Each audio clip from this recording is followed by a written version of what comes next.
Yo mga idol, kamusta? Sports Talk PH nga pala. Ang banat kay Mayweather, pag-usapan natin yan mga idol. Ngunit bago ang lahat ay huwag kakalimutang mag-subscribe at i-click ang notification bell button for more sports talk. So tila hindi nga po umobra ang ginawa ng former undefeated 5 Division World Champion Floyd Mayweather Jr. na pagsuot ng kulay ng watawat ng Mexico sa naging exhibition fight niya kahapon na ginanap sa bansang Mexico kontra sa apo ng Mafia King na si John Gotti III. Nagsuot po kasi si Mayweather ng kulay ng watawat ng Mexico upang kunin ang puso ng mga Mexican fans. Kung atin po kasing matatandaan ay sa nakalipas na exhibition fight niya nitong nakalipas na taon lamang ay napalapit din sa kanya ang mga loob ng madaming Pinoy boxing fans matapos niyang isuot ang kulay ng watawat ng Pilipinas.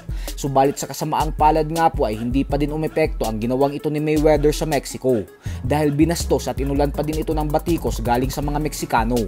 Alam naman po kasi nating lahat na maaksyon ng mga laban ang gusto ng mga Meksikano, gawa ng puro agresibong fighters ang kanilang mga pambato.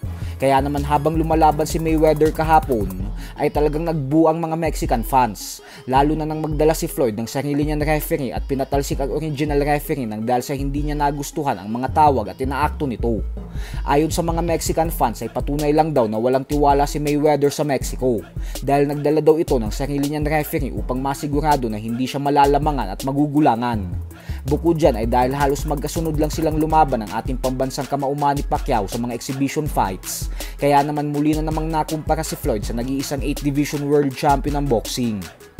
Ayon sa mga Meksikano ay mas mabuti pa daw yung laban ni Pacquiao dahil kahit 3 rounds lang daw ito ay talagang sulit na sulit umano dahil punong-puno ito ng aksyon kumpara umano sa 8-rounder fight ni Mayweather na sobrang nakakaantok.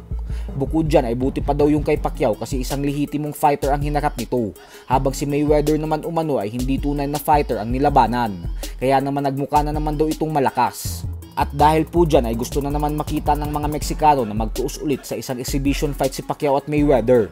Bagay naman na napakalabong mangyari dahil mismo si Mayweather na ang nagsabi na wala na siyang planong harapin pa ang ating pambansang kamao kahit kailan.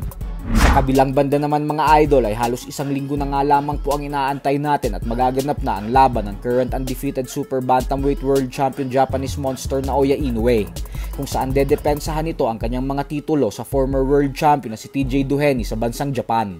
At bagamat nga po nababatikos din si Inoue nang dahil sa masyado umanong mismatch si Duheny sa laban na ito, ay sinabi pa din po ng Mexican legend former 4 Division world champion Juan Manuel Marquez na para sa kanya umano ay si Inoue pa din ang #1 best pound for pound fighter ng kasalukuyan.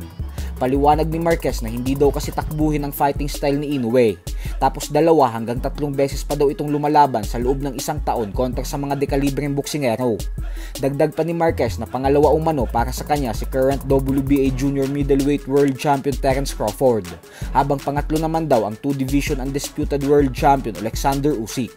At katulad nga po sa nakaraan, ay nanindigan pa din si Marquez sa kanyang opinyon na wala siyang bilib sa kanyang kababayan na si Canelo Alvarez, gawa ng namimili daw ito ng mga kalaban, dahilan kung bakit hindi niya daw ito sinasama sa listahan ng mga malalakas na boksingero sa kasalukuyan.